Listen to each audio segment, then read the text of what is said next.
Welcome to the 2024 Phish Studies Conference Video Archive. The Mockingbird Foundation is thrilled and proud to present this groundbreaking video series on our YouTube channel. It continues our tradition of celebrating music education. Since 1996, we have been an all-volunteer nonprofit organization dedicated to broadening access to educational opportunities for youth in music and the musical arts. Please visit mbird.org to donate today.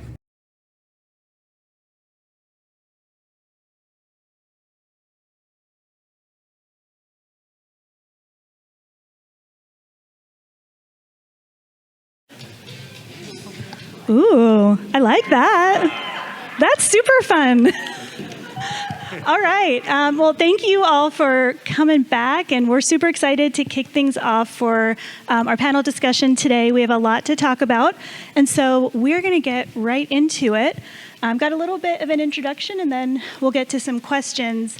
One thing I wanted to mention is you're going to see this QR code pop up all over the place. So if you don't get it the first time, it will be back around, and I'll explain what that's for here in a second. But let's go ahead and get started. First, I just want to thank everybody for being here today for the first ever Phish Affinity Group panel discussion. It's really exciting. Oh yeah, that deserves some applause, I think, for sure. You know, one of the things that's really important about all this is the opportunity to be together for this time. It's the culmination of so many individual and group efforts, as you all know, and we're really hoping that you find the conversation to be valuable. So, joining us today are representatives from Phans for Racial Equity, Mike Side, Dyke Side, Brian and Robert, the Phellowship, GrooveSafe, and Access Me. And I really just want to thank everybody on the panel today. You're going to be hearing from them in just a few minutes, as well as their members who support and elevate the work every single day. Also, special thanks to Stephanie, who's the founder and organizer of this conference, as you know. Just wanted to give another shout out.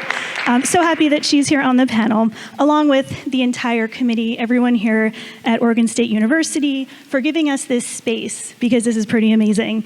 And we would not be here today feeling so energized and ready without Lauren Tooley.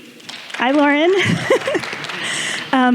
She has really been an incredible partner and co-creator for this entire conversation, so thank you so much. Affinity groups have been a part of the Phish community since its inception, and you're going to learn more about the history of each group represented here today shortly, but it's really important to note that the concept of community-centered groups did not begin with Phish. The idea of supporting one another through various lenses and for different purposes has long been a hallmark of social justice work and also fan-based communities at large. So, although each of the groups represented here have their own focus, together we make a much more powerful community. Affinity groups can address social identities, sexuality, gender, race, and equity, as well as experiences, sobriety, addiction, assault, harassment. And making our community more inclusive means bringing both identity and experience into the conversation, because we acknowledge that we live in a world where it challenges our ability to do that. So, our goals for this conversation are to discuss the impact, here we go, of affinity groups within our community, how individuals with particular identities and experiences are impacted within the scene today, and change we hope to make as we look toward the future. But before we get started, we would like to recognize a few things. First, we have limited time together today, and we're going to be talking through some very personal and complex topics. So we take seriously the obligation to celebrate, but also review our collective work in these areas. We know that not all perspectives shared today represent all fans of color, fans with disabilities, fans choosing to remain clean and sober at shows, fans who identify as LGBTQIA+, and fans who have experienced sexual harassment. Also, these groups are not siloed, they're not monolithic, and individuals may affiliate with more than one group. So we hope that being here today together makes it even more possible for people in the community with all of our identities and experiences to feel comfortable showing up as our full selves. So important. We acknowledge problematic or harmful practices that are embedded within our scene that have come from our greater world, and also uplifting the supportive and positive movement happening all around us. We also recognize that systemic challenges related to equity and inclusion is not a simple process, and it requires ongoing work. So, while this work has been started by people here and across our community, there's still so much to be done, some of which is long overdue. So we hope that our conversation today will be the first of many as we work to make the scene safer and more welcoming for everyone. We're committed to learning, listening, understanding, and building up voices that have been historically marginalized, overlooked, or silenced. And while we advance this work in different ways, our shared priority is to make our community more whole and safe for everyone. So we'll open it up for questions at the end. If you prefer to ask a question anonymously or are interested in getting connected with someone up here, you can fill out the form that's connected to the QR code, which we'll have back up here in just a moment. And then everyone here will be available at their respective tables both tomorrow and Sunday in the agricultural wing. So with that said, it's time for our panelists to introduce themselves and their work, and then we'll get into our conversation. So thank you so much for being here. All right. We're going to kick it off with Ashley. Hi, guys. Hello, hello, hello. Wow, I've never used a microphone. I'm Ashley Driscoll. I'm the founder of GrooveSafe. Our work is... here we go. Sorry.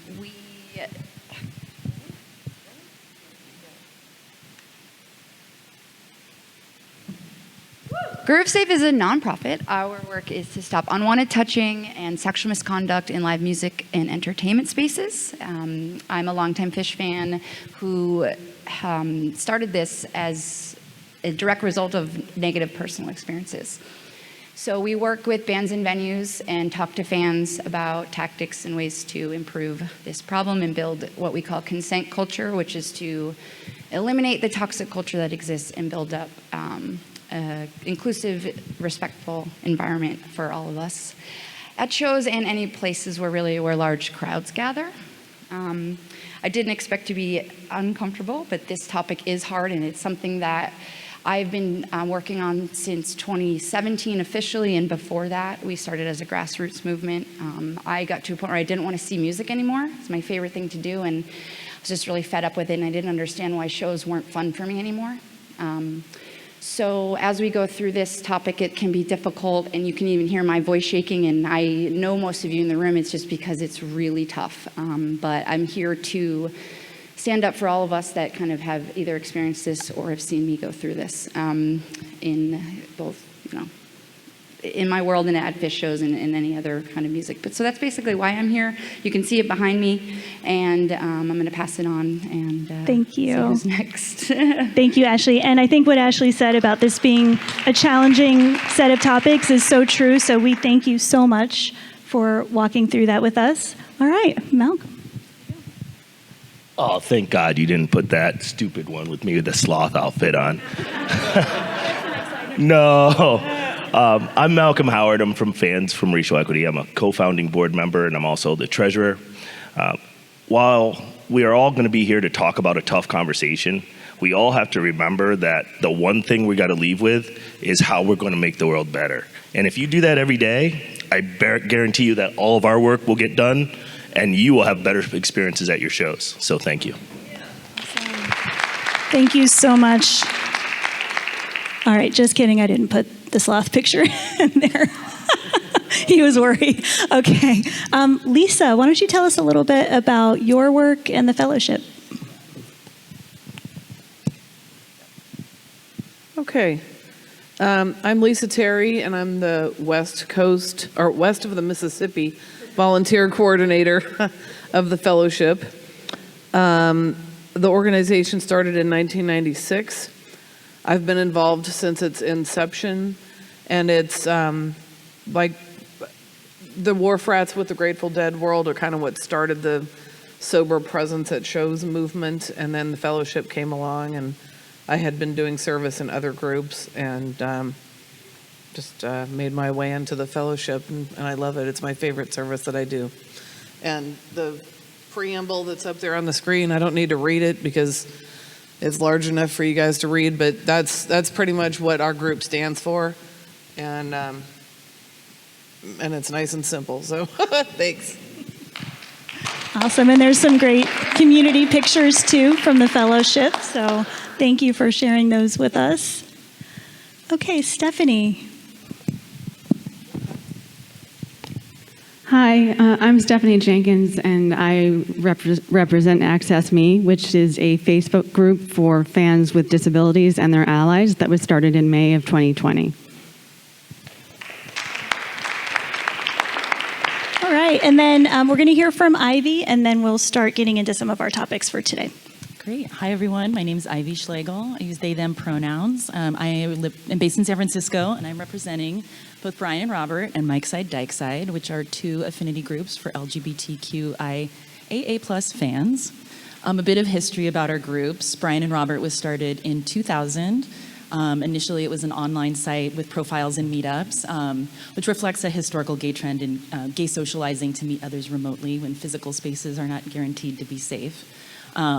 Some of the early surveys are really interesting just to ground us in that history. 44% at the time in 2000 didn't know other gay fans before finding the website, and over half were not out to their friends at Phish as being gay. Several were completely in the closet. So Brian and Robert was a really important meeting point for a lot of queer fans over the years, and there's been a lot of kinship, big blanket holding down space at shows. Mike's Side, Dyke Side is a bit more recent, started in on Summer Tour 2017 with the idea about making space on the dance floor more inclusive for all kinds of people and identities. As the name indicates, it does trend a bit more to female-identified fans, but it actually is a lot of crossover, and it's for everybody. And there's a lot of crossover between the two groups as well as the affinity groups here on this panel. Thank you. Thanks, everybody, for sharing a little bit.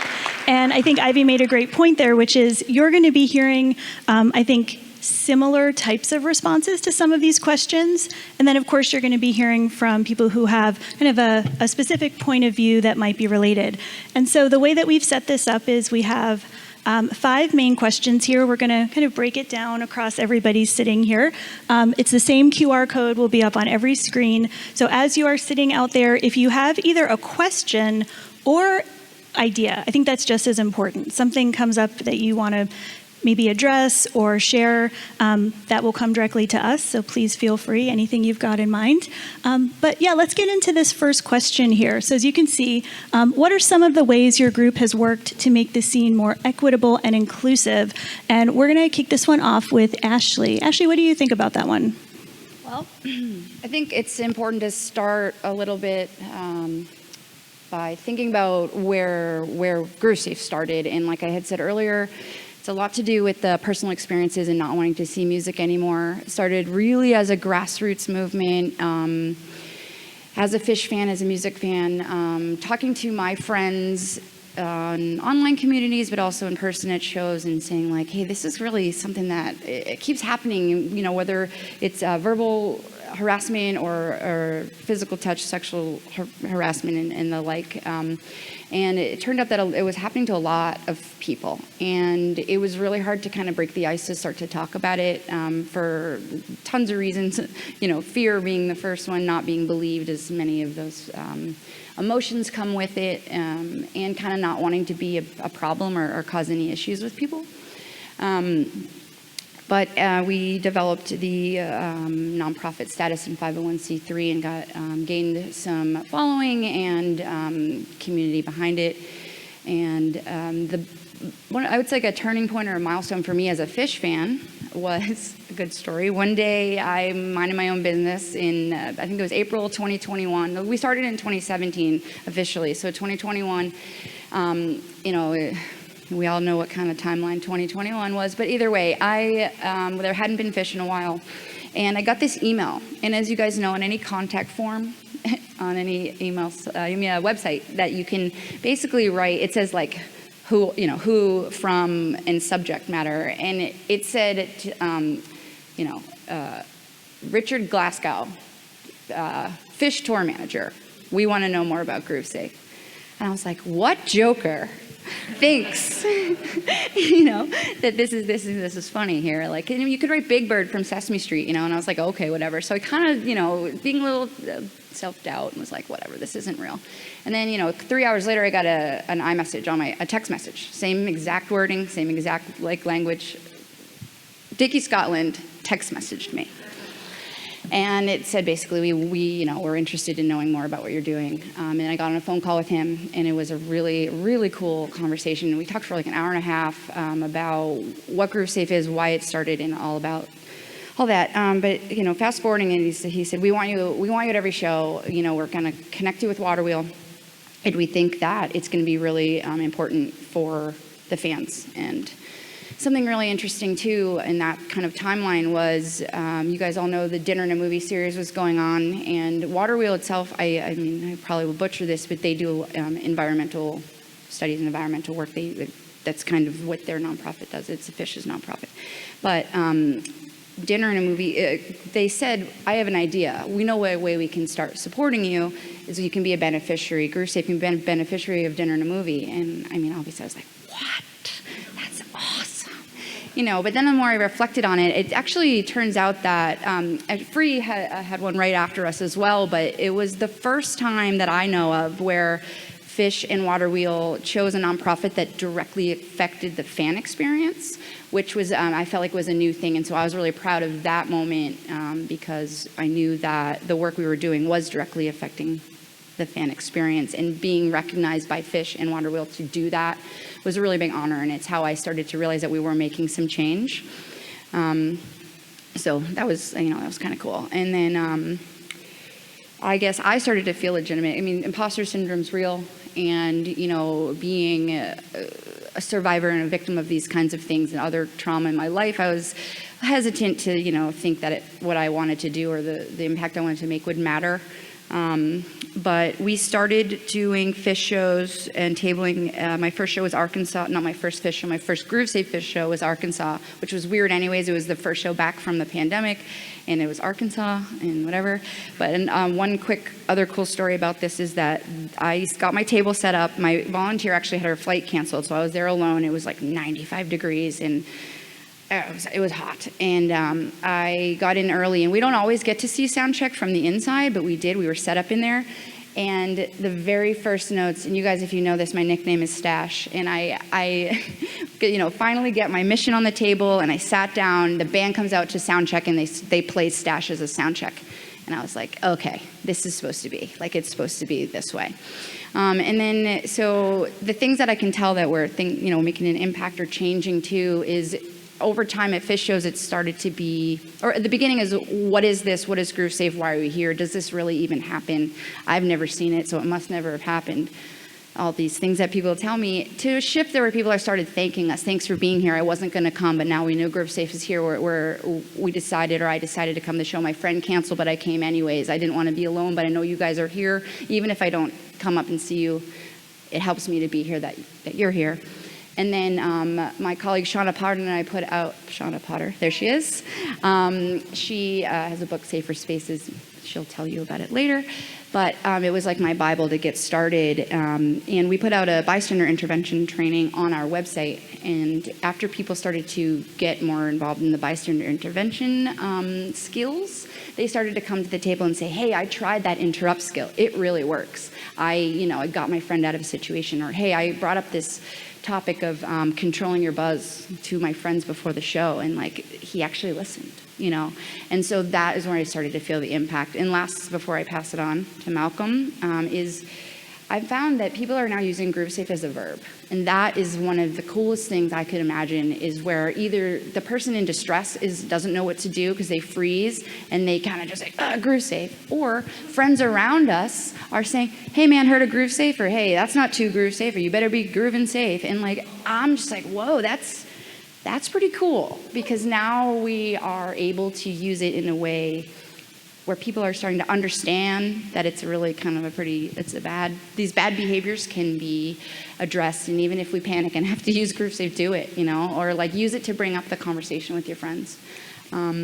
But I think that's where we are. I mean, we do lots of things. We can always talk about the services and offerings that we have at another time, but that's sort of the growth and the progress and where we are now. Awesome. Thank you, Ashley. It's fantastic. All right, we're going to hear from Malcolm next. Malcolm. It's my best baritone voice. Do I sound like Barry White? So, obviously, I am a unicorn at a lot of shows, okay? And that's not to say that fans of color aren't Phish fans. That's to say that fans of color are sick of microaggressions, right? And so if we kind of take a step back and we look at how Free started out of an article posted on the Headcount site, written by our other co-founder, Adam, who is a white guy, and said, I wonder what a person of color thinks while he's walking around Magdeval. And that was probably me. But anyway, as we went through that discussion, I mean, as soon as I read the article, I emailed him. I was like, white brother, you are going to get yourself in trouble. You're opening up Pandora's box. But once we had the discussion, I felt moved to help all of these people that I've spent, 3 decades with, a lot of you. It's kind of funny, right? So I thought, okay, let's get involved in this. And to see the evolution of our fan base in such a short time, and some of the demonstrable things, such as having people, I had an issue in Nashville, having the fans on the floor take care of it so I didn't have to, right? Having our fans actually show up to do it means that we're making status, we're making progress, and more importantly, we're making safer spaces. And if we make safer spaces for someone like me, there's going to be a safer space for Ashley, there's going to be a safer space for Ivy, Stephanie's going to have the access that they need, and then also Lisa's going to be able to have her meetings in peace, and people will be able to enjoy themselves. So the most important demonstration of these things that we're moving forward is that we're up here, and that you see us at shows, and that you stop by our tables and you spread it. I can't tell you how many free pens I see in airports. I'm a chronic traveler, and I'm like, I don't say anything to the person, but I'm like, I gave him that pen. I know I gave him that pen. So it makes me proud to see that. Do we have a hell of a long way to go? Ladies and gentlemen, yes, we do. But the progress that we have made as a community, you all have helped me do that. So thank you. Thank you so much. Okay, Lisa, why don't we talk a little bit about the Fellowship? Sure. Okay, this is an answer that I prepared. I prepared an answer in writing for this one because I thought that would be easier. So one of our taglines is, we provide traction in an otherwise slippery environment. Our presence at shows provides a safe and supportive space for fans that may have stopped going to shows because of their fear of relapse. Knowing a fellowship table and its members will be in attendance allows them to attend the event with the confidence and carefree joy that other fans experience and take for granted. Over the years, I've personally witnessed a growth in membership and public awareness, but the most profound and satisfying change I've seen is the positive impact that it's had on individual lives. So. Thanks, Lisa. I mean, it's really powerful stuff. And as I'm sitting up here, I can definitely see already just the themes emerging. So Ivy, I'm really excited to hear from you on this one. That's Stephanie. Stephanie. I've got it. Stephanie. People with disabilities are the world's largest minority, but we're a diverse minority. If you think about it, the category includes people with mobility impairments, individuals with chronic pain and illness, mental disabilities, those who are deaf and hard of hearing, and more. Some disabilities are healthy and require no medical intervention, and some are unhealthy. Some people with conditions that are associated with disability don't even identify as disabled at all. As a result, individuals with disabilities are often isolated, lack community, and may not know others with their disabilities.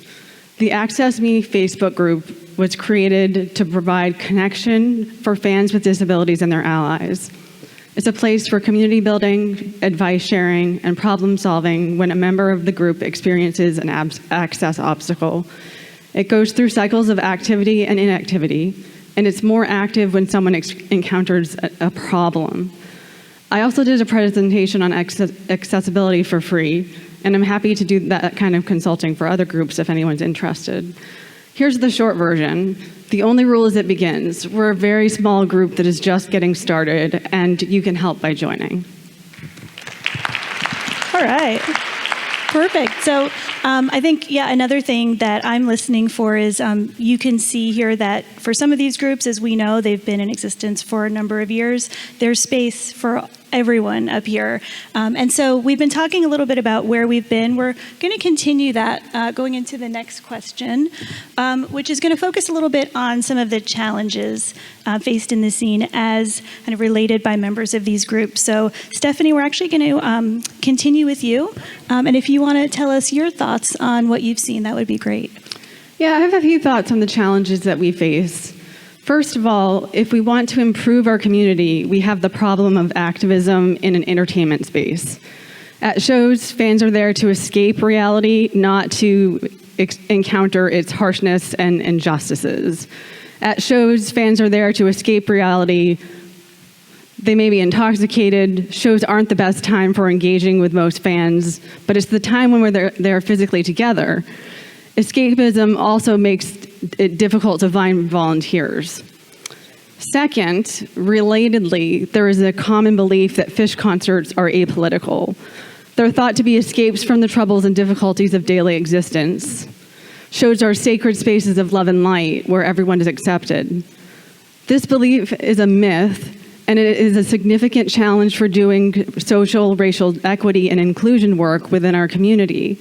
The problem with the apolitical escape myth is that while it might be true for the average white, able-bodied, heterosexual male fan, it erases the experience of minoritized fans that you're hearing about today. We want to create a community in which everyone feels safe and welcome. Third, equity and inclusion work, to be successful, must be deeply intersectional. And until recently, the affinity groups have had limited opportunities to collaborate as a collective. Ableism, sexism, heterosexism, racism, and beliefs about sobriety all impact one another. They are mutually constitutive. But here's the good news. Our conference panel and the workshop has all of us working together and thinking about the future. We're more powerful together.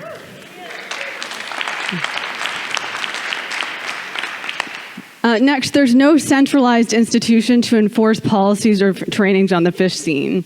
Participation in free or GrooveSafe events, for example, are purely voluntary. We can't make people show up, just like attendance to this panel. That makes it difficult to reach audiences who may disagree or be on the fence about the work that we do. That's not to discredit the amazing work everyone is doing. It's just a challenge to culture shift.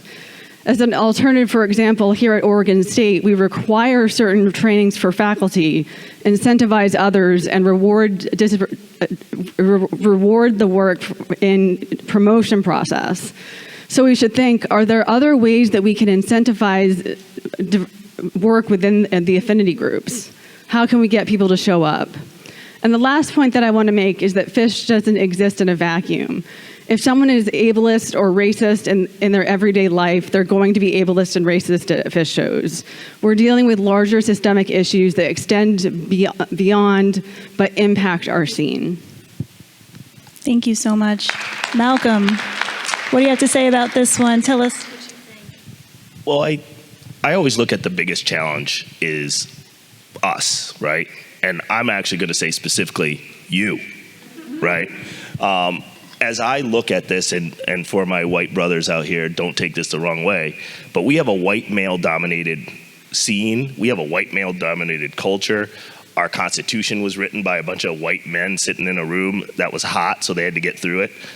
So everything we have has a white male-centric philosophy to it. Now, does that inherently make white males bad? Absolutely not. I'm not going there. But what it does say is it makes it very easy to ignore the other because the rules are made for you. You know, think about this challenge that a fan of color has. You're in a parking lot, security comes. The people over there are smoking cannabis. What happens? They go to the black guy. Why do they do that? Because the power structure has been designed that way. So we're always going to have these challenges, and if we're mindful of that construct of which we've had, we can then start to affect change. So the biggest challenge is getting people to understand that construct of which you are living in, and then fighting against those structures that oppress anybody that you care about, and I would hope that you care about everybody. All right, thank you. Ivy, I think I'm right this time. I think it's your turn. Ready for you this time? All right, let's do it.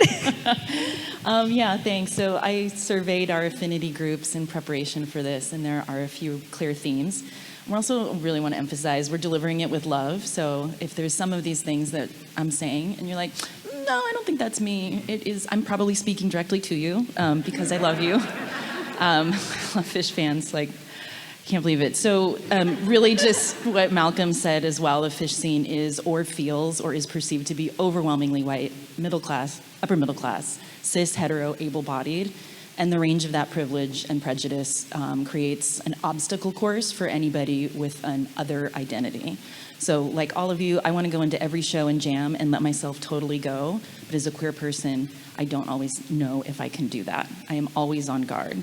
And so for most queer folks, we feel in our daily lives, and Phish is no exception then, that we're fearful of judgment, disapproval, actual violence, especially if we don't fit into gender norms, if we are visibly queer, if we have differing, multiple intersectional identities.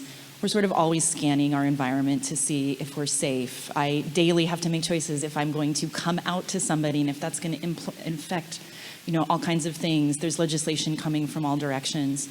And some straight cis folks may not realize that we're juggling that all the time. And when we come to shows, we don't get to take a vacation from that.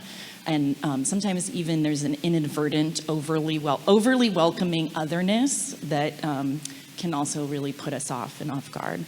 And I think there was in the session just prior, I think it was Dr. Mallory used a word micro-exclusion, which I had never heard, but really resonated for the experience of people come up to, this was a very clear theme for queer folks, of it's being assumed to be our first show. And people are welcoming me to my first show. And it's like, I should be welcoming you to the expression of queer joy you are about to spend your next 4 hours with. Yes. So, thank you. Yes. But it really, you can feel like you're an animal in a zoo sometime, even when people are super well-intentioned, and I can appreciate, people want to congratulate me and my wife for being wives, and but you just, yeah. So, really resonated with what Stephanie said. This was a huge theme of people being in escape mode or vacation mode. And that can really impact people being community-minded in the show. And I think sometimes we're better online or in the kind of real-world spaces than we are actually at the show. But then there's a shadow side to that, and that's the impact of toxic online culture, and it's really damaging. And some of our, I don't know what to say about it other than that has to stop, so. No, thank you. And thank you for doing that work, too, with your members to get some information and share that. I appreciate that. Lisa, do you want to talk about your perspective from the Fellowship? Sure. Okay, this is another one that I prepared in advance. So one of the challenges that our scene faces is the public perception that Phish and its fan base are steeped in drug culture. The Fellowship tries to lead by example and represent the band and the group appropriately. You may have seen members wearing the yellow round one show at a time stickers like this one here that I have on. When we wear them so we can find each other and identify each other in the crowd at shows. When a member chooses to wear the sticker, they're essentially representing the Fellowship, and their actions and behavior are a reflection of our group. And it's important. Thank you. So we're going to move on to the next question here in a second, but just a reminder, as you're sitting, where you are, kind of just taking all of this in, Make sure to let us know if there's anything on your mind or in your heart that you would want to get across to anyone here. Of course, the tables will be set up just as a reminder tomorrow and Sunday. But if there's something you'd like to share, it will only be, for us to see and distribute to anyone up here. Make sure to use that as an outlet, and that's for today and at any time, because sometimes it's hard to know how to make that outreach, and you might want to do that in a way that's a little more personal. So just wanted to remind you all of that. Okay, this was a really, really thought-provoking question as we were preparing for today. The question about, common stigmas, what people think. And I think we're going to get into this actually with you, Lisa. If you want to kick us off, that would be great. All right, so some of this I have in writing, and then some I'm going to just go for talk it. about. Okay, so I'll start with what I have here. So common stigmas for our group members include shame and embarrassment for being labeled as an alcoholic and an addict, and because of our need for abstinence from recreational drug use. Some members who think about doing service and volunteering for hosting a table worry that people in the crowd will look at them like a freak, or like Ivy said, like an animal at the zoo. I've actually had a volunteer say that to me before, that they felt like they were totally on display behind the table. And that's not my experience, but and I'll share a little bit about my experience and why I think that that's not. But some misconceptions of our members or people considering recovery, and we hear this a lot, are that if they get cleaned, they won't be able to enjoy the show, they won't be able to dance, they'll have to avoid their friends, and they might not even like the music anymore. And, my story is I was going to a lot of Dead shows when I was young and buying a lot of drugs at the Dead shows, and buying and using a lot of the drugs. And so I ended up getting caught by the authorities outside of a show. I used to keep the drugs in my car so my parents wouldn't find them. And they, what they counted up was 115 hits of acid. And so I pled guilty to possession of LSD for sales, and, it was really personal use. And so I had an opportunity I did a little bit of jail time, but they gave me a choice of finish your jail time or go to rehab. And I went to rehab, and when I got out, I was 20. I was like barely 20.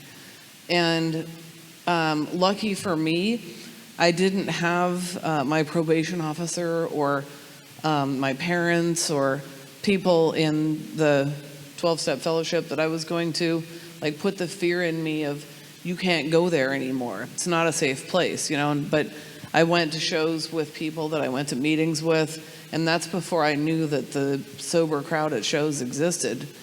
And, so I think that the fact that I got sober young and I got to kind of grow up in the scene as somebody who was sober is different than what people experience when they get sober later in life.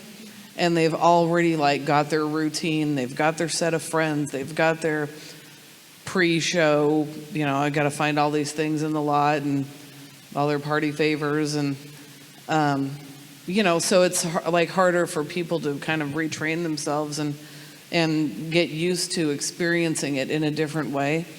And that's where a lot of the stigmas and the misconceptions come up. So do I have another couple minutes? So, I shared this a little bit yesterday too, that when I'm sitting behind a table doing service, and we get people in recovery that are already sober that come up to the table. There's people that walk up with a beer in their hand, and they might already know that we exist, and thanks, here's a donation, you really helped my brother or my whoever it is, their loved one, friend. I lost a friend, they overdosed and died, and we really appreciate what you guys are doing. And then there's the people that come up and have this idea that we're there to try to convert everybody and spread the word that drugs are bad, and that's not the case, like our preamble says. But Bill and I were actually talking about this morning, that it's more often than not, somebody with a beer, they'll come up and they'll all of a sudden, they start telling me about why they don't have a drinking problem. And it's like, well, I didn't ask if you did, But, if you feel like you want to talk about why you don't, then okay, or not, like right on, And a thing I said yesterday in our workshop was when people don't really understand, that we're here, for people that want to experience their show that way, and again, I don't have a problem, this or that, and I explained to them that, hey, probably in your friend group you've got somebody that has a little too much, or that you all kind of know that you have to keep an eye on, because they might wander off, or get into some trouble, or need GrooveSafe. And pretty much everybody's like, oh yeah. And then I tell them, like, okay, so that was me. And so you're having a better show because I'm not using. And then they go, oh yeah, okay. So, it's kind of neat to share that. We're not here to harsh anybody's good time. We're here for the people that it might, I've said this yesterday too, and I love this example, that for people who aren't going to 12-step meetings or counting time, they might be taking a drug test at work Monday morning, or have a long drive, or a pregnant girl might just choose to not, I guess hopefully choosing to not be using while they're pregnant. And and I actually got to meet one. I was like, oh, I've been talking about you for years. Here you are, and welcome, come to our meeting. You're like, you're just as much a part of this as I am. And so it's nice to kind of diffuse the stigmas and the misconceptions, and that we're all here to enjoy the show together. So Amazing, thank you. And I think the context around all of those different situations is incredible, and thank you for sharing your experience too. Stephanie, I'd love to hear your thoughts on this one. Sure. I'm going to speak to some common stigmas and misconceptions about disabled people that are prevalent in our society, and then address how they play out in our Phish scene. The first one is that people with disabilities are lazy, or that they are malingering. Disabled people are often accused of being lazy or faking their disabilities, especially people with non-apparent disabilities like fibromyalgia, multiple sclerosis, or depression. If they attend concerts, they may be challenged with comments like, why do you have time or energy for a Phish show? If you can go to a Phish concert, you must really not be that sick. The second is the supercrip. A supercrip is a disabled person who achieves remarkable success despite the challenges they face. This stereotype appears to erase the need for disability accommodation. A fan in this position at a concert may be asked, why do you need to be in the ADA section if you're able to do so much? Next is inspiration porn. This is the objectification of people with disability as inspiration for able-bodied and minded people. There's a whole class of internet memes devoted to telling able-bodied people that their excuses are invalid because disabled people, usually a child, is able to participate in ordinary activity. In the Phish scene, I have heard inspiration porn-like comments about fans with disabilities, usually those who use wheelchairs in the ADA sections. And the last one that I wanted to mention for today is the use of assuming that service dogs are pets. The assumption that individuals with service dogs are just trying to get their pets into public spaces. It takes significant training to get a dog to a point where they are safe and comfortable working in a concert environment, so please note that service dogs are not pets. I'll leave it there for now. Thank you.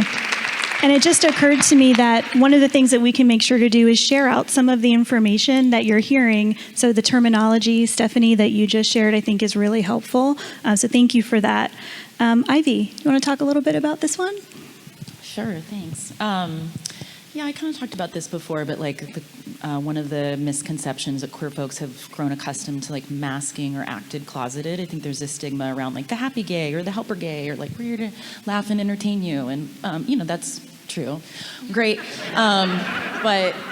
Yeah, like I think as I said before, like there's just a lot happening and juggling and it's often just invisibilized. There's also a troubling stigma of gay people as being overly sexualized or objectified, and this is a really persistent trope through society, especially currently with rise of accusations of gay people being pedophiles, being legislated, all the don't say gay legislation. So it's a really harmful stereotype. And I think most liberal or progressive folks don't intellectually subscribe to it, but it absolutely operates in the background of society. And it actually does show up in subtle ways from shows. Not everybody has experienced this, but there's sort of a persistent theme of a lot of our members that have been experienced being objectified at shows, sometimes with straight people who may be looking to experiment, take a walk on the wild side, and then maybe do it not in a GrooveSafe way, a little clumsy. And there's often, it is really uncomfortable and sometimes can border on a feeling of violence or being assaulted. Sometimes it's associated with a bit of a gay panic. People kind of confused at what's happening to them because they're looking at your queerness and feeling something funny. So all of those things can be really troubling stereotypes that people are often not aware of, and that's doubly true for people outside of gender norms. And I'll share a personal anecdote. The first time I took my now wife to a Phish show in 2012, trying to show her what a wonderfully evolved scene it was compared to the late 90s. So someone took our photo and tweeted it, and it got retweeted a bunch of times. And then it got posted on Fantasy Tour, which, as you can imagine, the comments were incredibly disgusting, homophobic, misogynistic. And it was really hard for me to kind of deal with. I was really embarrassed how much it bothered me because, it's just Fantasy Tour. We know that's a cesspool. And there was something so heartbreaking that we just have this cesspool in our community that allows those things to really go unchecked and unchallenged. And I couldn't help but wonder, okay, well, they said it on PT, but like how many people are thinking it? Especially because now we've like evolved as a society and you can't say those things in public anymore. So now I don't know at a show who's thinking that or really like grossed out by me. And it was also interesting, I'll just say, when the tweet was first made, the caption was actually 2 hot chicks making out, thank you. But by the time it had been run through the PT gauntlet, we had gotten to this place of being like dehumanized, basically like piles of roast beef and like man body parts. And so I also just like, that was such a 2 sides of a coin of like Phish just being a male gaze. Either you're 2 hot chicks making out and you're there for entertainment, or you are basically garbage. So. And also, I really wondered why somebody bothered to take a photo of us in the first place, like if not for that. Like, yeah. I've never really seen a photo of straight people posted. Like, wow, check out these 2 married people making out. Maybe. Thank you, Ivy. All right, Ashley, why don't you close this one out for us? That sounds good. There's so much, and so many things have come up in, all of these sections, but there's just so many commonalities, and I'm just so grateful that our groups exist. For anybody who would be hesitant to come to a show because of a fear or, like a hesitation, I'm just so glad that we all can hold space for different people going through different things, but all have this kind of love of community, and we'll talk about that. But so I think when I think about misconceptions, I think of there's 2 sides to it. So it's misconceptions about GrooveSafe as an organization, and then there's misconceptions about Phish in the community and what we really are. And so I get unfortunately, a lot of pushback on like, what does GrooveSafe do? People say some really, really mean things, like you're just a groupie who goes to Phish for free. And let me tell you, that's not what it's like. Tabling is really hard. Talking about people getting hurt and assaulted and losing the passion of the thing they love the most, not wanting to go anymore. Like, that stuff is not. That is not. I've seen. Let's see. So I've seen maybe 210. I know the number's 208. But okay, you're allowed to round up for that. That's totally fair. But we've done 50 plus shows tabling GrooveSafe, and I can tell you under 10, I've been in the arena or been in the concert field. We are in the concourse, so we're doing the work. I feel like, and very glad to do it, taking one for the team, by being available and being present and not being in the show. So obviously those things are hurtful. I've gotten a tougher shell over time, but you know, so whatever. GrooveSafe is just not a bunch of groupies going to Phish for free.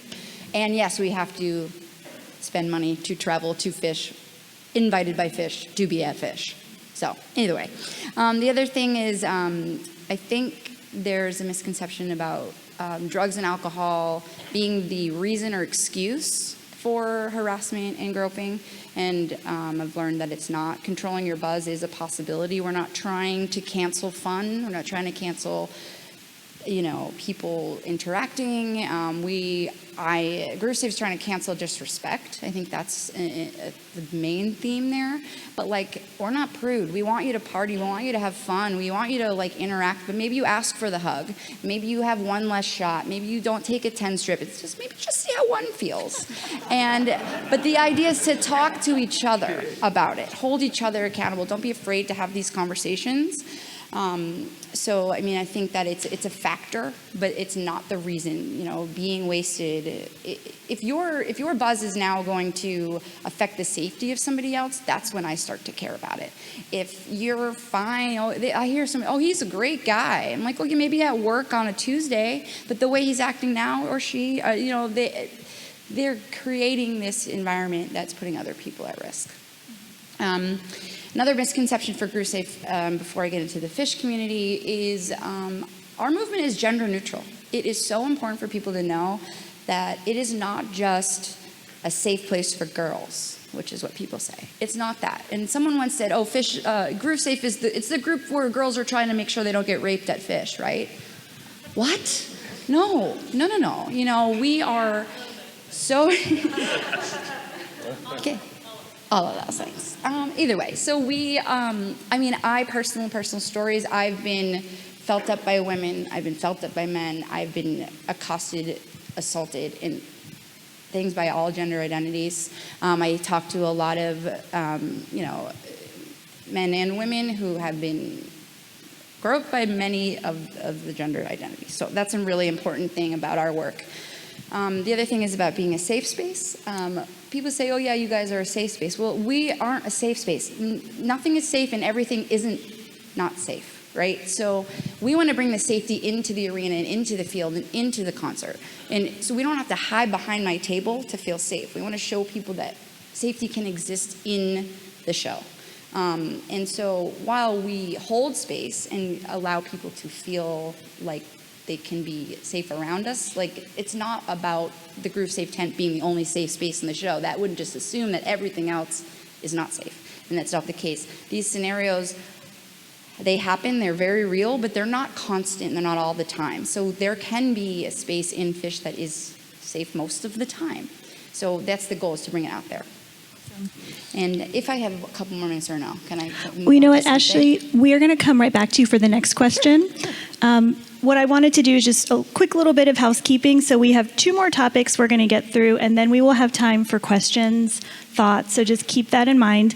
But I also just wanted to take a minute to recognize that every single person up here is really sharing some very honest, authentic, important information, including a lot of personal information. So I just want to thank you all for being here and doing this. And I wanted to just take a second to appreciate that, because that's what's making this conversation really, really powerful. So let's take a look at question 4. And Ashley, you're going to kick this one off for us. So you can take this, you know, wherever you think it should go. This is related, but it's specifically about, in this case, the community and what allows for some of these things to happen. Cool, yeah, that's fair. So the other piece that I was going to address, which is kind of this too, is the Phish community at large. Like, we think it's all love and light, right? But my question is, what does that mean? What does that mean, really? Like, there's such a dark side to it. Either way, it's just so intense, right, guys? But is it love and light, or is it selfish? Is it me and my show? What is that attitude, you know? Phish is a very, very personal experience and almost spiritual. I mean, Benji talked about it earlier, and we saw all the hands that went up, right? Like, who's had that transcendent, who's had that spiritual moment? and, you know, I'm getting emotional. Let me just like calm down for a second. So some of us, you know, truly, we can't let go at Phish because of the things that we've been through. I used to be able to. I used to, you know, have those spiritual moments and be really into it and like whatever. But now I'm feeling like because of how I've been treated, because I have seen my peers be treated, that I don't feel like I can be in that moment. I don't get that. I don't get that anymore because of the element of fear that I have being at shows, not only Phish, but especially Phish, because it's what I love the most, I've seen the most of, right? And because of that attitude that people have that is so selfish, we don't get to do that until everybody can do that. So until everyone can and lets go of that me and my show and my Phish and my stats and my tarp and, you know, my section and all these things, it's not actually a positive thing. It's not love and light, guys. We want it to be a positive thing. We need to bridge this gap between the selfish place by being selfless and forming this consent culture and consent environment where inclusion and respect is mandatory and exists at all times. And maybe we look out for each other enough that people are finally able to let go. And that's a true goal. And I mean, everybody. And it might be so far away, but I believe in it. And that's why I still do this. I do this for all of us. And I think that what if the me and my show point of view shifted just slightly, like into a selflessness, which could allow us all to catch up to that and feel respected and regain the love of that moment. And that would be true love and light in the community for me as we promote this. And I mentioned at the top that I didn't want to see shows anymore. So GrooveSafe is really trying to give people a chance to rediscover that passion. And then if I have time for challenges after everyone else speaks, I can like maybe revisit some more challenges, but I think that was where I'd like to leave it to let someone else I love that. contribute. Thank you. Thank you so much. All right, Malcolm. Is this on? Okay. I'd like to piggyback a lot on what Ashley said, but I think Noah in our workshop probably put it best, right? So he used a Phish lyric and he said, you know, you got to turn the earth so both sides get the equal share of darkness and the light. And what that really told me is that we need to start getting our fans to center themselves on something.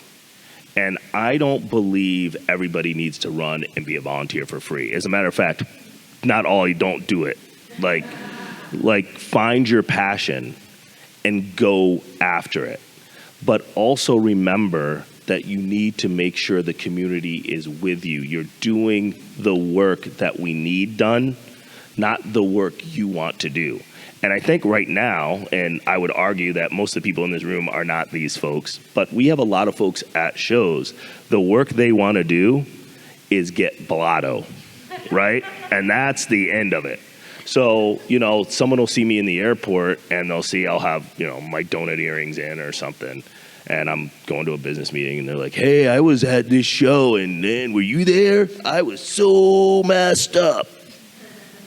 Okay, well, you know, yeah, I was there. Did you stop by my table? Did you stop by Water Wheel and see who their sponsor was? Did you go over and say hi to Ashley and say, I'm going to be a better human? Because obviously if you're getting blotto, I don't think you did. You know, have you realized that there's other people there that don't want to see that are having struggles with sobriety? Maybe you could rein yourself in slightly. You know, these things are things that as a community that are always going to be there and are always going to cause the harassment and these things until we take a stand. Who doesn't like nitrous, right? But do we need... But why do we need it? Why do we need that on our lot? Why do we need constant tanks, right? And by the way, the only reason why they're there is because basically white fans are buying it from black people, right? And who's going to jail for your buzz? Not you. You're getting your balloon popped and you're going to your car going, damn, I lost my $20. That guy is going to jail. And that's another stat that our scene caused and incarcerated a young brother because you wanted your fun. So what I would say is find your joy, find what you want to do, but make sure it's community positive. Yeah, absolutely. Stephanie, how do you see this, Stephanie, from the Access Me point of view?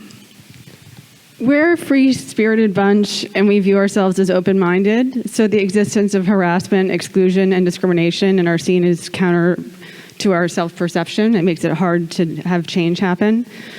But more importantly, the Phish scene is a microcosm of society. Ableism, sexism, homophobia, and racism are power mechanisms that are thoroughly infused throughout our society. We were all raised and live in that society, which means that prejudice is a part of us. We take these inequities, stigmas, and misconceptions with us through the venue door to the concert floor.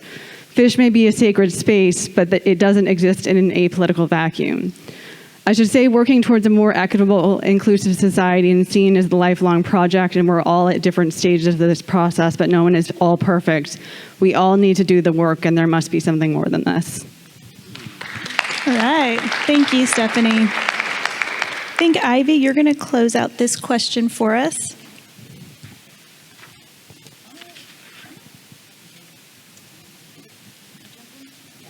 Yeah, go for it. I mean, I'll just segue here, but some of the challenges related to what I mentioned earlier about selfish attitudes is, hold on, let me get my thoughts together. This subject matter, well, all of these subject matters actually can be awkward and stigmatized, and traditionally and historically harassment and sexual misconduct has been tolerated, ignored, brushed under the rug. You know, hey, it's no big deal. That doesn't sound so bad. But we're trying to, at GrooveSafe and our affinity groups too, is trying to make it easier to talk about, easier to call out, you know, easier to hold our friends accountable, easier to step in, easier to do something. And the only way to do that is to keep talking about it and ask questions. And I think that another time, it's really important for us to take a really good look at the online culture and how toxic it is. Daily, I get tagged in things that I just, it is so hard, or I get personally attacked for things. I've had people pull my tax returns, which are public and above board, and plaster them on the Phish callouts group saying, look at how much money she spent to travel to Phish. From the grant, from Phish, that literally says on it, for Phish and other touring. And I sit there and just say, wow, what are these people doing with their time? So like Malcolm was saying, what are they doing? Let's get people to do something positive to make positive change. And I'm just really curious to see how we heal that space. Thanks, Ashley. All right, Ivy, thank you. I think I actually combined everything that was taken. That is perfect. Go for it. Yeah, should we Yeah, talk here. to our Let's, team? yeah, it's our last one. So, Ivy, I think you were going to kick this one off too, if you want to just have at it. Absolutely, thank you. No worries, me too. So, one really strong theme I heard from folks in Brian and Robert and Mike's side, Dyke's side, and I think is going to resonate with everybody in here, is the role of Phish in helping us understand ourselves. Like Benji said, we all put our hands up this morning to have that kind of experience is really special. I think a lot of members of the groups realized their orientation and identities through experiences at shows or through the music, made important life decisions around our identities. And I think that authenticity is a really strong model for transformation. I think healing ourselves is really important in doing any kind of political action in the world. I also think at this point, like the band is doing some kind of trauma therapy on us. And I think, I don't know what's happening, but I feel like I've been the subject of EMDR, so it's like really healing, and I if anybody else feels that way, like lean into that. Like I think that's like gonna, yeah, like yeah. And so in our affinity groups, we see a real gift in building our strength in numbers and feeling less alone. So Brian and Robert and Mike's side, Dyke's side don't do as much education as some of the other groups here. We don't table. I don't think we have. Well, maybe no, I don't think we do, but. we are totally open to that, but like a lot of our work is just sort of like building our numbers and having people, and people do come up all the time. Oh, I thought I was the only one. Still, in the year of our Lord 2024, people think they're the only queer fan. And so building a more inclusive scene just by being visible and just by being ourselves, we think is really important. And I think with the strengths in our scene is that it is generally welcoming, or people are trying to be, and generally being open-minded and willing to kind of stretch and grow. So I think that's a really strong impulse, as we've kind of talked about here. I don't think we're always landing it, but I think it's a really strong foundation and a really great place to like lean into it, particularly if people in the majority identity don't take it on themselves to sort of continue that they're the majority, really like understand, take a step back and like use all of our donut thinking to kind of flip it around, you know, and you might have a lot to learn from a different identity, and it's a different space. So these identity-based affinity groups have really provided unique and affirming hubs throughout the scene. And actually there's a lot of the members that like credit a lot of the earlier affinity groups, including the Funky Bitches, which was an early online group that I was a part of. That's how I kind of realized, and I think there was a really strong service component in that, from trying to figure out things like safe rides and contributing to like GoFundMes before GoFundMe existed. And so I think there's like some things about like our service oriented, or just like how do we kind of take care of each other. I'm really doing the work to make the scene safer. So I really resonate with the things that have been said here about like really leaning into that and like live that at the show. Thank you. And so Ivy just kicked off the last question, which is really an idea of, so where do we go from here? And we wanted to kind of end our more formal topic portion of today with that thought. Ashley, where do we go from here? What do you think? Just a simple question for you. Yeah. Okay. I guess this is not as prepared as the rest, because I think it is going to open up to you guys too. I have a couple just quick notes here. We have a gift because of, you know, we joke about it being a cult, we joke about these things, but we have a unique community, and it is a community. And anyone know, I don't know if anyone heard Maggie talk yesterday about this idea of a network, and the idea that we have it's an opportunity to draw on our strengths. There's tons of different professionals, there's tons of different, like I said, different strengths out there. And like, people are excited about their interests. And we have, we travel for a band, no show's the same. We set up on lot, we party with our friends, and whatever that means to you. And it's like, we have this, I said it already, but gift of community that can be nurtured and built up and helping each other. And once you know about a problem, sorry, but it's your problem too. So like, you can't know what you don't know. And I tell people that all the time. They say, what do we do? How can we help? And it's like, well, now that you know, just start to make changes, and little by little. I don't know, I guess it's, unless you start to think about this and take a little time to say like, what are my strengths and what can I do and how can I help? I mean, I'm not just saying volunteer, I just mean having these conversations. And I don't know, I think I might just leave it there, but the love of the music is what brought us all together in the beginning. I've known some of you, and Sarah, I've known you 12 years. And I mean, Jake went to college with my friend from home. Like, we all know each other, and if we don't, we can, and we can help each other. And I can't do this alone anymore. GrooveSafe needs you guys to act out in a good way in the space, in the show, and just look out for each other. And if you have the idea of respect and inclusion on your mind, just turn to your neighbor, survey your horizon, make sure everybody's okay. You don't have to be a hero, and you don't have to be on duty, but just look around you once in a while. If someone looks uncomfortable, they probably are, right, Shauna? But so the idea is that like we need you guys. So I'm gonna pass it on. Awesome. All right. We're going to hear from Lisa and then Malcolm. I'm seeing some questions come in, so really appreciate that. And you will have an opportunity to hop on up here as well. So Lisa, go for it. Okay. So our Yellow Balloon community has expanded to other bands. Most of the other jam bands have their own version of the Yellow Balloon groups. There's the Green Bay Packers. There's one of our members actually started a sober section at football games, and I hear that other people have ideas to take that to their favorite teams. Somebody was telling me today that they heard a rumor that the Swifties are starting one up. And, I wanted to point this out, and it's a little, could be triggering, I guess, for people. But like the country music community, it doesn't really have much of a sober presence. And the Route 91 festival in Vegas that was put on by Live Nation, they had reached out and they asked to have a sober table there. And so I was organizing that, and we had volunteers there. And, I kind of went in, thank you.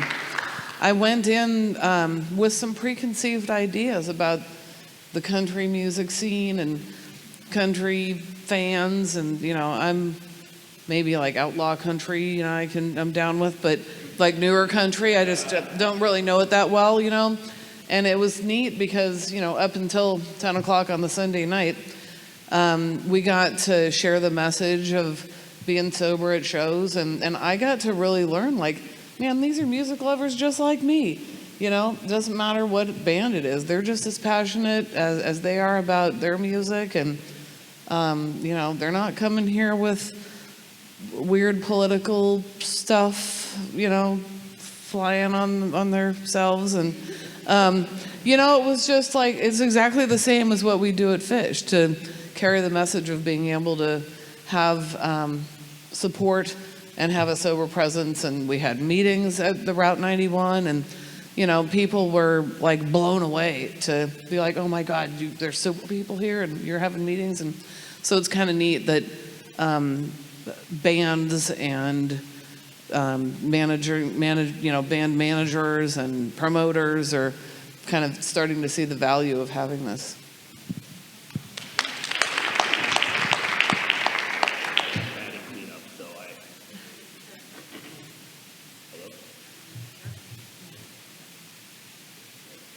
All right. So the first thing I'm going to ask everybody to do is pick your favorite show that you were at, close your eyes, and think about what you're seeing.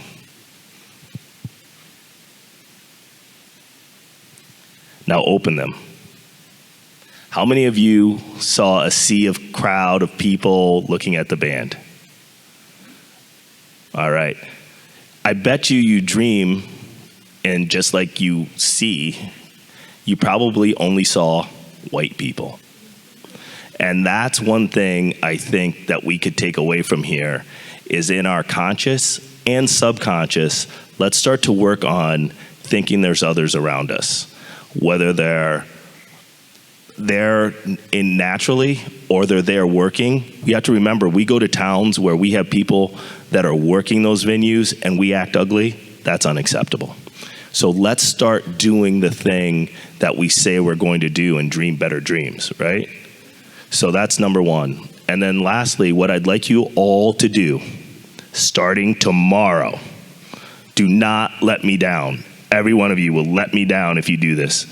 Every day you wake up, you will leave the world better than you found it. Do not let me down.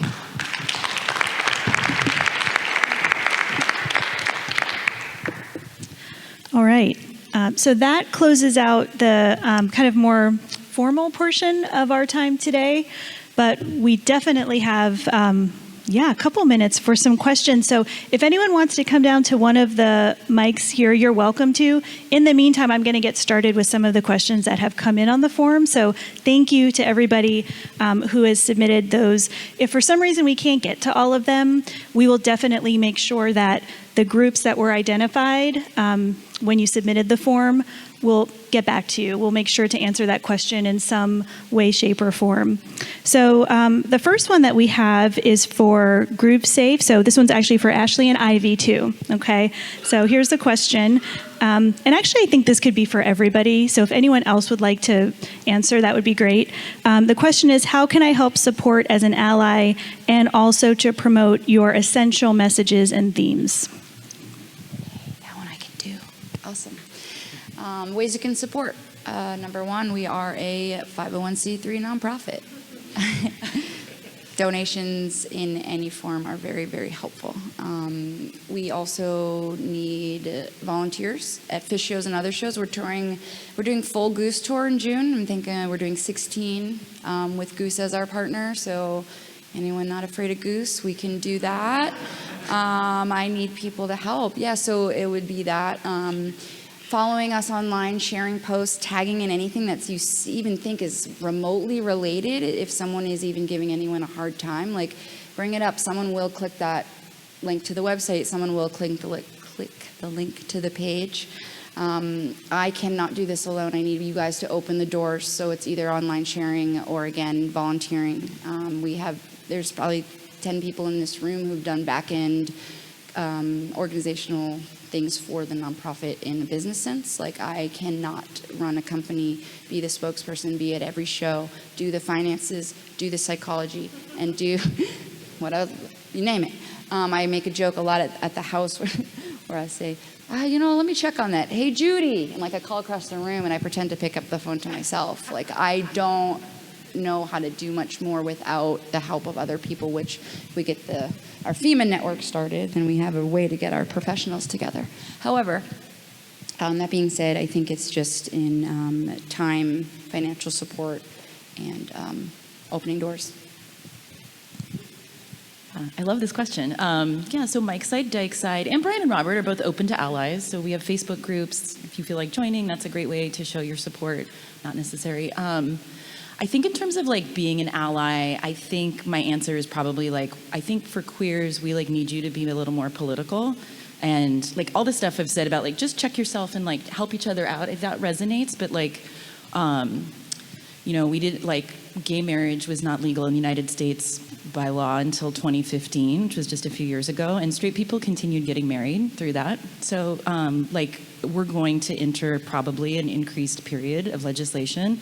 We want to know that you're going to throw down for us and like help keep us safe. And I think it's a bit more about what's happening in the outside world rather than what's happening at a show. I think those things are both true, but like you'll really help smooth our experiences if like show up in the streets for us when it matters.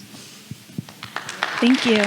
Would anyone else like to answer the question? It was, how can I support as an ally, and then also help promote your essential messages or theme? Would anyone else want to take that? If not, I think I saw someone pop down here. Yeah, that's great. Something really important, because not everybody is a predator. Not everybody is a victim. So the people that are just the regular people, you guys can learn the bystander intervention skills. You can learn how to help people at shows in the moment. You can know what to look for. What does harassment look like?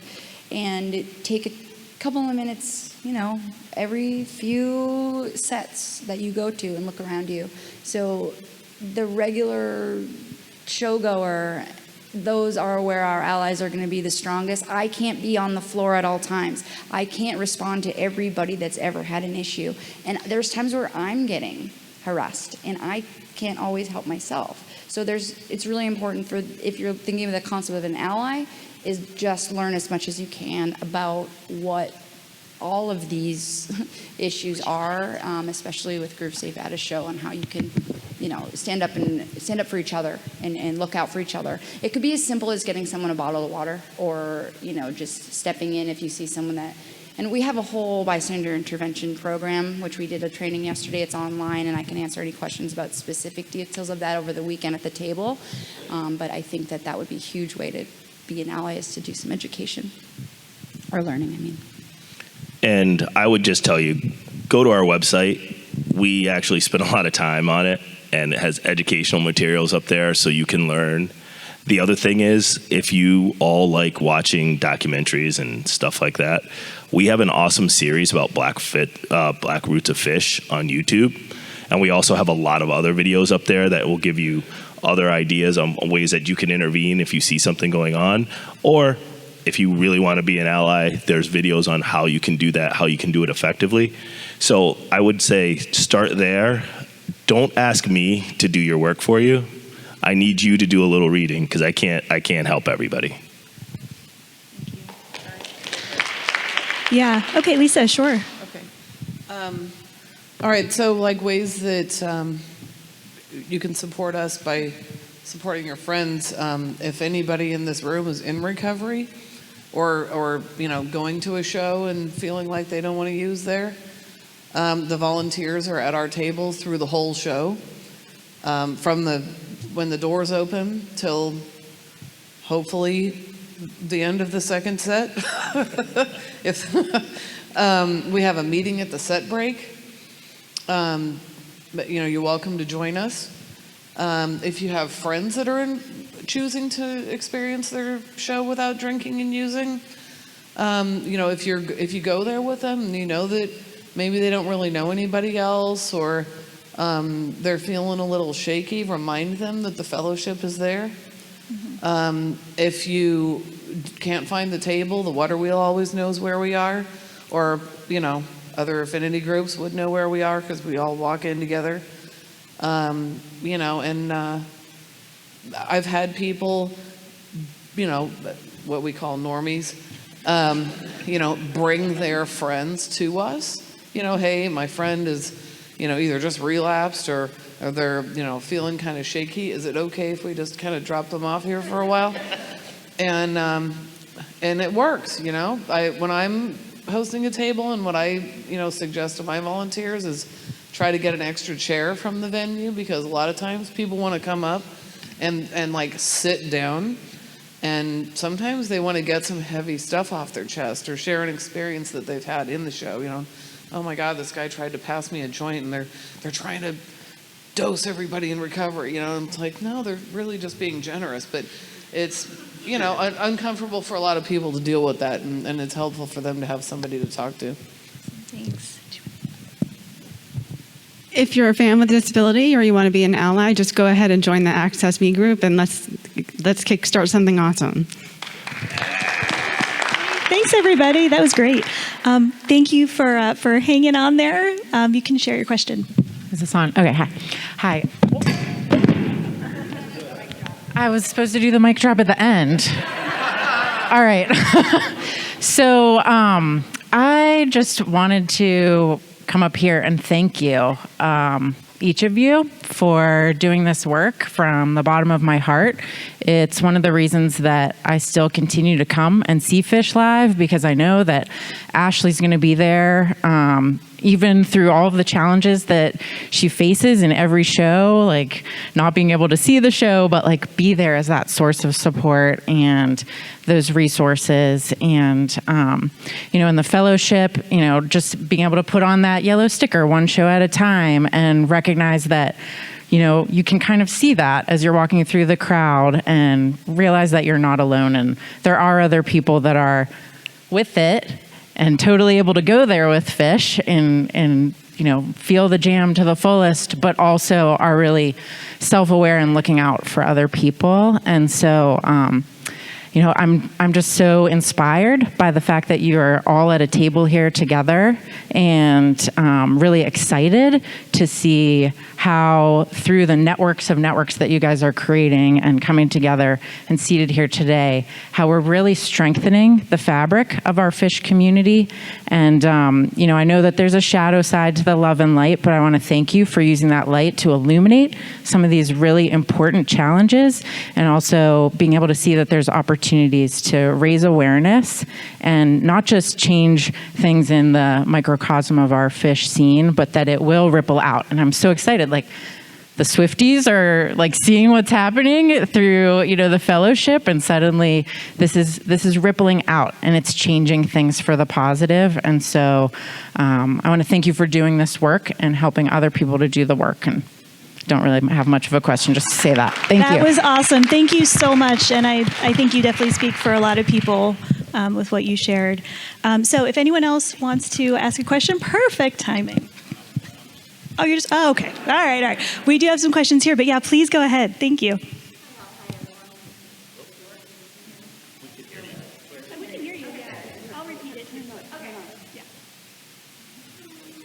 There we go. Hello? All right. First of all, thank you all so much for your passion and dedication to each of your individual causes, and the effort and energy that you put in to helping make our community a better, more connected, more heard place. You're all incredibly brave, loving, light-filled individuals, and thank you for shining your light in our world as well. You help make all of our lives brighter.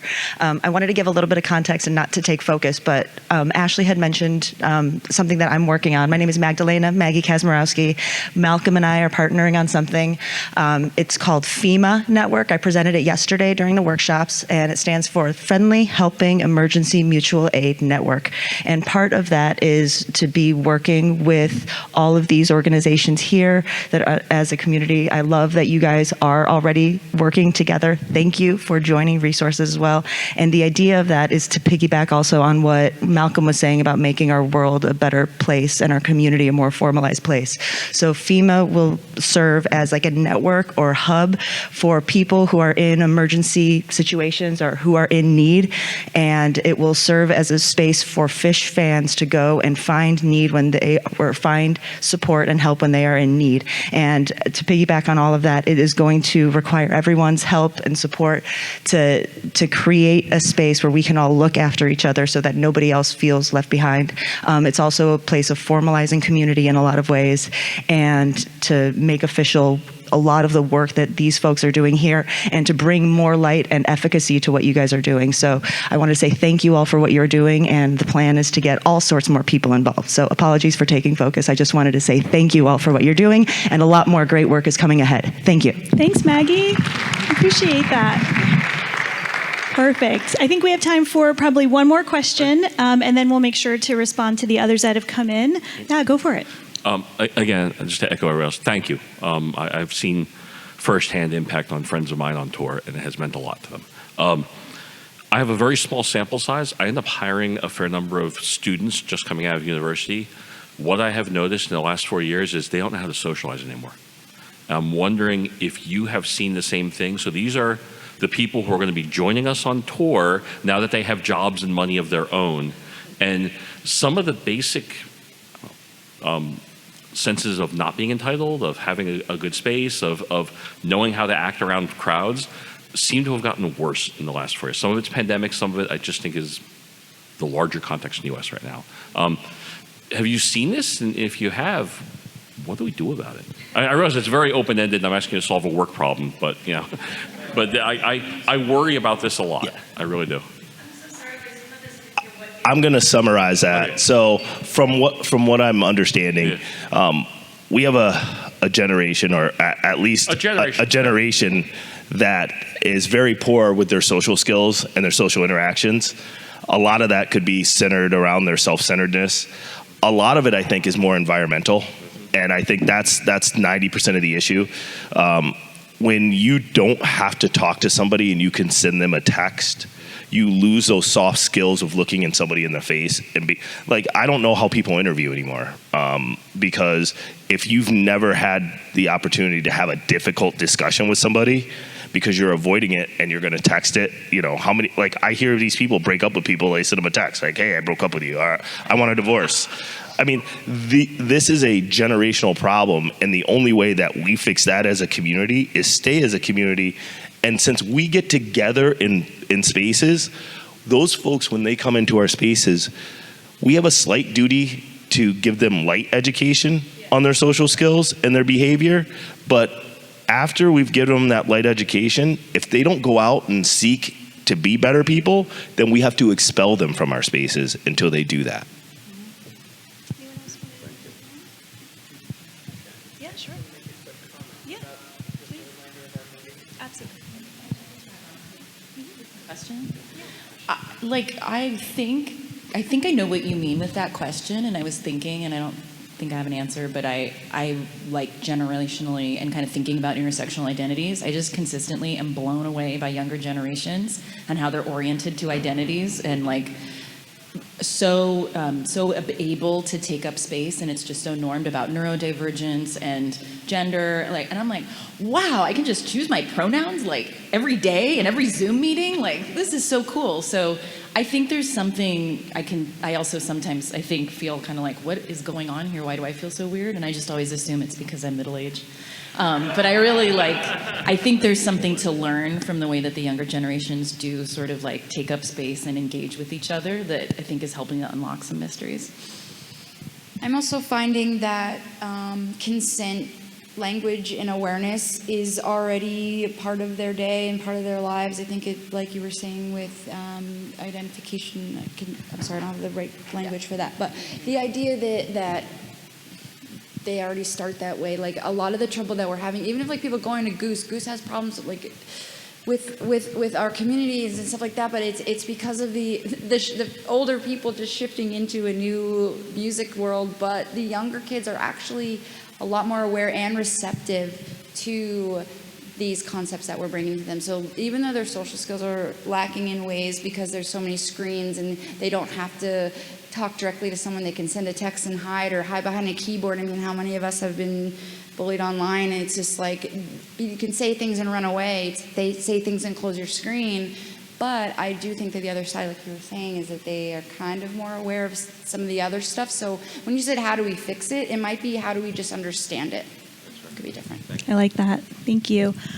All right, we are just about at time. Lisa, I know you wanted to share something, and we also just wanted to thank you all for being here. So Lisa, do you want to, I think you wanted to share a message. I just wanted to point out, in case anybody's interested, we're actually having a fellowship meeting tomorrow night between 6:30 and 7:30, and it's in the schedule, but just in case anybody missed that and would like to join us, you're all invited.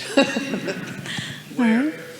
Oh, it's in the agricultural production. Wherever that is, down that way somewhere. The first agricultural room. Okay. And we will have a table in with the exhibitors, and if anybody wants to come up and sit down and share with us, talk about issues or ask questions, we're available then. We're all available at our respective tables. All right. Thank you. The agricultural rooms are where the NASA people work today in that space for the exhibition fair tomorrow. Great. All right, well, how about one more round of applause for our panelists today? Thank you so much. Thank you all. Appreciate you.